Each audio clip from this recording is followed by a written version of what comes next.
On a terminé la première lettre de Pierre. Normalement, on devrait lire la deuxième lettre de Pierre. Ah, erreur. J'intercale entre les deux une petite lettre qu'on appelle la lettre de Jude. Pourquoi est-ce que je fais ça? Je ne dis rien, vous comprendrez demain quand on lira la deuxième lettre de Pierre. Donc, la lettre de Jude. Une toute petite lettre, une vingtaine de versets au total. Il s'agit d'une lettre généralement assez ignorée, peu lue, obscure. Et de fait, vous allez voir, elle est assez étonnante. Faisons les choses bien. D'abord, je vous parle de Jude. Qui est Jude? Réponse au verset 1. Jude, serviteur de Jésus-Christ et frère de Jacques. Alors, petite pause, c'est pas mal. Ça va nous obliger de faire un moment jeu des 7 familles. Pour parler de Jude, il faut parler de Jacques. Qui est Jacques? Des Jacques, il y en a plein. On va la faire simple. Ce Jacques dont il est question, c'est le frère de Jésus. Les frères de Jésus, on en a parlé, c'est pas une terminologie qui doit vous faire peur. Ce Jacques, frère du Seigneur, est devenu le chef de la première communauté chrétienne de Jérusalem, ce qui n'est pas rien. Et Jude dont il est question est un frère de Jacques, donc un frère de Jésus. Et de fait, quand l'évangile selon saint Matthieu parle des frères de Jésus, il y a un Jude. Sauf que des Judes, il y en a aussi plein dans le Nouveau Testament. Notamment, il y en a un dans les apôtres. Il est surnommé Thaddée dans l'évangile selon saint Matthieu et il est associé à un Jacques, comme de par hasard, dans l'évangile selon saint Luc. Du coup, la tradition a mis un frère du Seigneur, ce Jude, dans la liste des apôtres. Alors, l'exégèse moderne sur cette identification est plutôt réservée. N'empêche qu'on a déjà une attestation de cette tradition par Origène, 3e siècle. Et Origène, c'est pas rien, hein. Donc déjà, vous pouvez voir que l'auteur est assez mystérieux. Et alors, quand vous allez le lire, le mystère va redoubler, parce que vous allez être plongé dans un milieu judéo-chrétien qui parle grec, qui fait plein de références à des écrits apocalyptiques juifs. Je vous avais dit qu'en lisant des lettres, on allait circuler parmi les différentes sensibilités des premiers chrétiens. Là, accrochez vos ceintures, la voiture décolle. Je vous présente la lettre de Jude.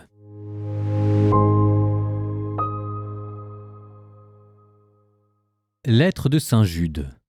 Jude, serviteur de Jésus-Christ et frère de Jacques, aux appelés qui sont aimés de Dieu le Père et gardés pour Jésus-Christ, que la miséricorde, la paix et l'amour vous soient accordés en abondance. Bien-aimés, j'avais la ferme intention de vous écrire au sujet du salut qui nous est commun. Or, me voici dans l'obligation de le faire pour vous exhorter à combattre pour la foi qui a été transmise aux fidèles une fois pour toutes, car il s'est infiltré parmi vous des individus qui sont marqués depuis longtemps en vue de ce jugement, des impies qui tournent la grâce de notre Dieu en prétexte à la débauche et qui renient notre seul Maître et Seigneur Jésus-Christ. Bien que vous sachiez tout cela, je veux néanmoins vous le rappeler. Le Seigneur, qui avait sauvé une fois pour toutes son peuple en le faisant sortir du pays d'Égypte, a pourtant supprimé ensuite ceux qui ont refusé de croire. Quant aux anges, qui n'ont pas gardé la dignité de leur rang, mais qui ont quitté la demeure qui était la leur, le Seigneur les maintient enchaînés à perpétuité dans les ténèbres en vue du jugement du grand jour. Il en va de même pour Sodome et Gomorrhe et les villes d'alentour. Elles s'étaient livrées à la prostitution d'une manière semblable à ces anges-là, et elles étaient allées avec des êtres d'une autre nature. Elles sont soumises pour l'exemple au châtiment du feu éternel. Et pourtant, ces coureurs de songes font la même chose. Ils souillent la chair, ils méprisent la seigneurie de Dieu, ils outragent les anges appelés gloire. Or, l'archange Michel, discutant avec le démon dans la querelle au sujet du corps de Moïse, n'osa pas porter contre lui un jugement qui l'outrage. Il lui dit seulement que le Seigneur te blâme. Eux, au contraire, tout ce qu'ils ne connaissent pas, ils l'outragent, et tout ce qu'ils savent les corrompt, car ils ne le saisissent que par l'instinct, comme des bêtes privées de raison. Malheureux sont-ils. Ils sont partis sur le chemin de Caïn. Pour un salaire, ils se sont laissés emporter par l'égarement de Balaam. Ils ont péri par la même révolte que Corée. Ces individus sont une souillure pour vos repas fraternels. Ils font bombance sans pudeur. Ils ne se préoccupent que d'eux-mêmes. Nuages sans eau emportés par le vent. arbre de fin d'automne sans fruits, 2 fois morts, déracinés, flots sauvages de la mer crachant l'écume de leur propre honte, astres errants pour laquelle est réservée à jamais l'obscurité des ténèbres.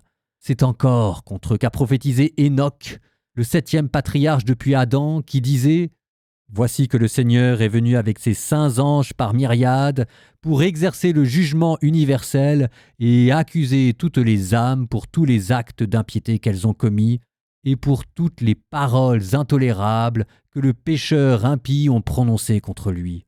Ce sont des gens qui récriminent, qui protestent contre leur sort, qui marchent au gré de leur convoitise. Leur bouche dit des énormités. Ils n'ont d'égard pour les personnes qu'en fonction de leurs intérêts. Mais vous, bien-aimés, souvenez-vous des paroles dites à l'avance par les apôtres de notre Seigneur Jésus-Christ. Il vous disait en effet qu'au dernier temps, il y aura des moqueurs qui iront au gré de leurs convoitises impies. Ce sont des fauteurs de division menés par l'instinct, ils ne possèdent pas l'esprit. Mais vous, bien-aimés, construisez votre vie sur votre foi très sainte. Priez dans l'Esprit Saint. Gardez-vous dans l'amour de Dieu, attendant la miséricorde de notre Seigneur Jésus-Christ en vue de la vie éternelle. Ceux qui sont hésitants, prenez-les en pitié. D'autres, sauvez-les en les arrachant au feu. D'autres enfin, prenez-les aussi en pitié, mais avec crainte, en détestant jusqu'aux vêtements souillés par leur chair. À celui qui peut vous préserver de la chute et vous faire tenir debout, irréprochables et pleins d'allégresse, en présence de sa gloire, au Dieu unique notre Sauveur par notre Seigneur Jésus-Christ, gloire, majesté, souveraineté, pouvoir avant tous les siècles, maintenant et pour tous les siècles. Amen.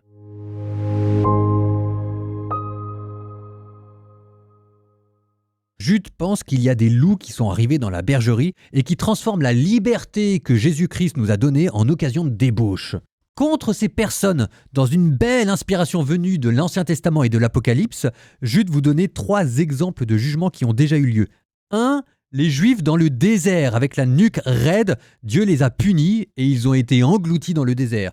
2. Les anges qui ont péché, c'était le verset 6. Quant aux anges qui n'ont pas gardé la dignité de leur rang, mais qui ont quitté la demeure qui était la leur, le Seigneur les maintient enchaînés à perpétuité dans les ténèbres en vue du jugement du grand jour. Un verset qui était assez énigmatique, mais qui a joué son poids quand on a parlé de la chute des anges.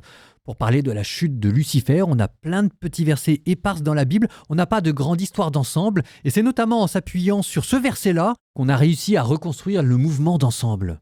Et puis 3e exemple de jugement ayant déjà eu lieu, Sodome et Gomorrhe.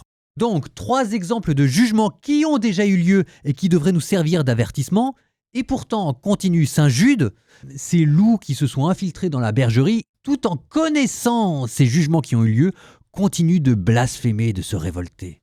En tout cas, ce qui est sûr, c'est qu'il y a un style dans Jude. Citation. Et pourtant, ces coureurs de songes font la même chose, ils souillent la chair, ils méprisent la seigneurie de Dieu, ils outragent les anges appelés gloire. Saint Jude, ça rigole pas. Et plus tard, quand on lira Saint Jacques, un autre frère de Jésus-Christ, on se dit que dans la famille de Jésus, ça devait pas beaucoup rigoler. Alors ces anges appelés gloire, on ne sait pas exactement ce que c'est. On sait simplement qu'à l'époque où écrit Jude, l'angélologie était beaucoup plus développée que maintenant et que gloire devait probablement correspondre à une catégorie d'anges. Ce qu'il y a de plus étonnant, c'est l'anecdote qui suit juste après, que vous avez entendue. Or, l'archange Michel, discutant avec le démon dans la querelle au sujet du corps de Moïse, n'osa pas lui-même porter un jugement contre ces anges appelés gloire. Alors, c'est quoi cette histoire ? Petit retour en arrière, dans l'Ancien Testament, on a vu que Moïse, dans le livre du Deutéronome, était mort sur le mont Nebo, mais que personne n'avait retrouvé son corps. Où était-il passé ? Mystère et boule de gomme, et tout de suite la littérature apocryphe juive s'était empressée de combler ce mystère. C'est un livre qu'on appelle l'Assomption de Moïse, et qui raconte comment est-ce que Michel et Lucifer s'étaient disputés la garde du corps de Moïse. Alors du coup, on est un peu embêté, parce que d'un côté c'est une littérature apocryphe, mais de l'autre côté, c'est cité par un auteur qui, lui, se trouve dans le Nouveau Testament. Ça canonise l'Assomption de Moïse ou pas ? Alors à la limite, l'Assomption de Moïse, on s'en fiche un petit peu, mais vous avez une autre citation qui vient juste après. Et vous allez voir, on n'est pas au bout de nos peines, mais n'anticipons pas. Dans les versets qui suivent, Jude les compare successivement à Caïn, Balaam et Corée. Caïn, c'est l'image de la violence, Balaam, c'est l'image de la cupidité, et Corée, c'est l'image de l'indocilité, de la rébellion. Alors, qui est Caïn? Qui est Balaam? Qui est Corée? Mes petits bichons, hein? On a fait l'Ancien Testament. Hein. Il y a un podcast qui s'appelle La Bible en un an, et lui aussi, il n'est pas fait pour les petits cochons. Je vous y renvoie, on peut pas en parler de tout. Hein. Allez, petit indice, c'est dans le livre des Nombres. Corée s'était opposé à Moïse et la terre s'était ouverte pour l'avaler. Et Balaam, c'était le vrai faux prophète païen qui avait essayé de maudire Israël mais qui n'y était pas arrivé. Et c'est de là ensuite que la lettre de Jude arrive à la citation la plus étrange. C'est encore contre eux qu'a prophétisé Enoch le patriarche lorsqu'il disait « Voici que le Seigneur est venu avec les saints anges par myriades pour exercer le jugement universel et accuser toutes les âmes. » Eh bien ça, tenez-vous bien les enfants, ça c'est une citation du livre d'Enoch. Alors, je ne sais pas si ça vous parle ou pas, le livre d'Enoch. Mais le livre d'Enoch, c'est un sacré morceau. Hein. C'est simple, hein, dans la littérature apocryphe juive, c'est le livre le plus célèbre. Les pères de l'Église, au moins jusqu'à Justin Martyr, le tenaient en haute estime, et même l'Église éthiopienne l'a gardé dans le canon des Écritures. En tout cas, le premier livre d'Enoch, parce qu'il y en a 3, enfin je ne vais pas rentrer dans les détails, mais le premier livre d'Enoch dit éthiopien, c'est un livre qui est très étrange. Pour la faire simple, Enoch, c'est le 7e patriarche avant le déluge, avant Noé, et on raconte d'ailleurs, ça c'est dans la Bible, on vous dit que Enoch fut le premier à invoquer Dieu et qu'il fut enlevé au ciel. Il fait partie de ces personnes qui ont eu une assomption, vous en avez 3 dans la Bible, vous avez Élie, vous avez la Vierge Marie et vous avez Enoch. Alors Enoch, au ciel quand il a été enlevé, qu'est-ce qu'il a vu? Et c'est là que ce récit apocryphe, le premier livre d'Enoch, imagine les visions qu'il aurait eues. Et lui, sa grande thèse, c'est qu'il a vu que le péché était venu sur terre, non pas à cause des hommes, Adam et Ève, mais à cause d'anges mauvais, des néphilim, des veilleurs, qui seraient venus apporter un savoir interdit aux hommes. Alors ça, c'est ce qui fait qu'à terme, Enoch a été retiré, parce que ça diminuait la responsabilité des hommes dans le mal. Les hommes sont peut-être des victimes du diable, mais en attendant, ils y ont coopéré.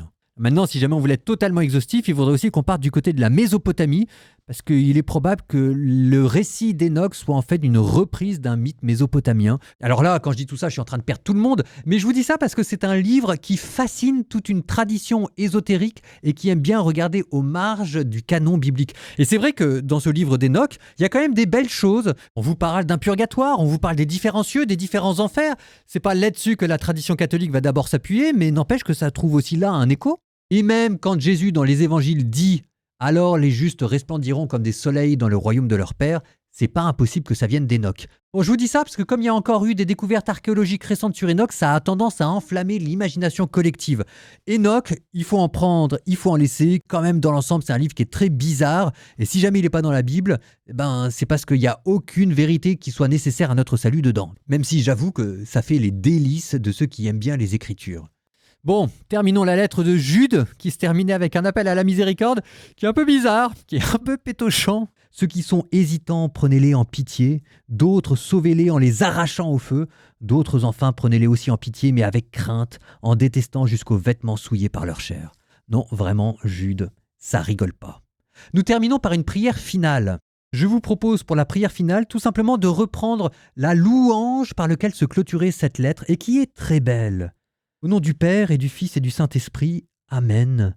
À celui qui peut vous préserver de la chute et vous faire tenir debout, irréprochable et plein d'allégresse en présence de sa gloire, ô Dieu unique, notre Sauveur, par notre Seigneur Jésus-Christ, gloire, majesté, souveraineté, pouvoir avant tous les siècles, maintenant et pour tous les siècles. Amen.